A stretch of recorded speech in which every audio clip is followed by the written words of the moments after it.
Hello everyone and welcome to the Raider Rundown. I'm Joe Buttitta. With the new year brings ongoing projects, changes in administration, and of course, football season. But today we start with those ongoing construction projects happening around campus. Concrete replacement has begun in various locations around school. Additional areas of concrete are also scheduled for replacement later on in the fall semester. As we all know, parking can be a bit of a hassle around campus, and it's not going to get any better for the foreseeable future. Our parking is a challenge here as our enrollment expands. We know that parking is a problem. Various parking lots are being affected over the next 2 years due to construction of the Health Science and Academic Center buildings. We're also encouraging people to carpool, look at distance ed classes, not necessarily come on the campus as often. Various parking lots being affected are parking lot F, S, and the communications parking lot.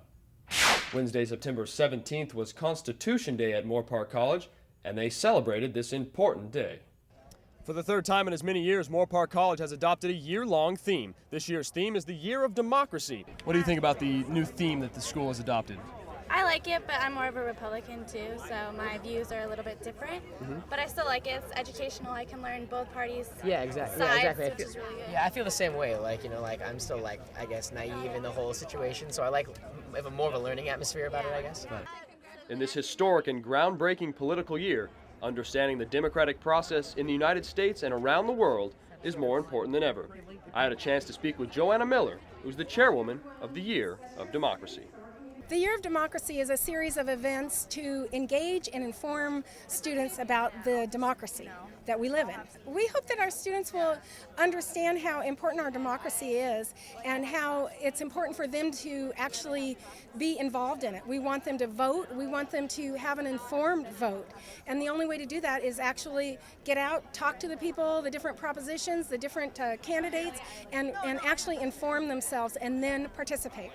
People in Washington work for you and I out here in the hustings, and when we don't tell them what we want to do and it's not clear, they fumble around and do their own thing, and sometimes that's right and sometimes that's wrong. So I'd say the way to get them back to doing what we want is to tell them what we want them to do.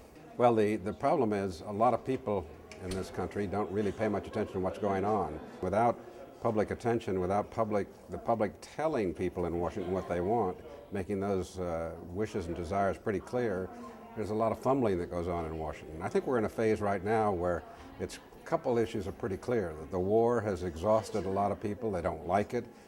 They don't want it to continue. They want it resolved satisfactorily. They don't want a defeat. But it looks like a no-win war, so they're not going to stay there forever to get a victory. But the issue that's even preempting the war now is the economy, because everybody feels that. It's hurting everybody in varying degrees. You stood up to your government and have been called the patriot for it. Do you believe it's important for people to stand up for what they believe is right? Always. It's the only way to go. It's the way the system's designed. When people don't, the system suffers. I want to thank John Dean and Joanna Miller for taking time out of their busy schedules to join us on the Raider Rundown.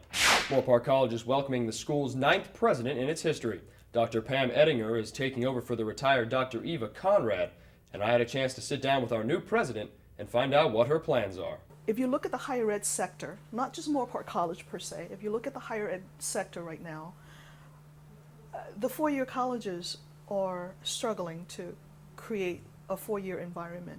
The universities are into research, so who else is left over the next 10 years to prepare the workforce for our country? It's us.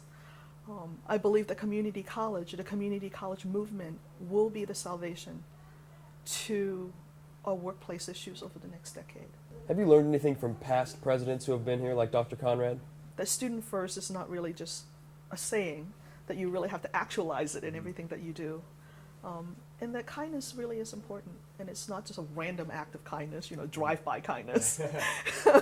But it's something that you carry with you. And that you, no matter how stressful a situation or how horrible a situation, that if that is your underlying understanding of what should be done, it makes a difference. And this is one of the few places that I really felt that. And I'm hoping that I can help continue that. There's nothing else that I'd rather do. It's a good place to be. After being eliminated from last year's Southern California Regional Semifinals, the Raider football team is looking to hit back. They opened up at Pierce College on September 6th with a 28-17 win. Danny Mosier had 19 carries for 88 yards and 2 touchdowns. We'll have much more from Raider football season as the year continues. That'll do it for this episode of the Raider Rundown. We hope you'll join us next time as we dive into more of the happenings here at Moorpark College. For Eric Reinig and Chuck Costable, I'm Joe Buttitta. We'll see you next time.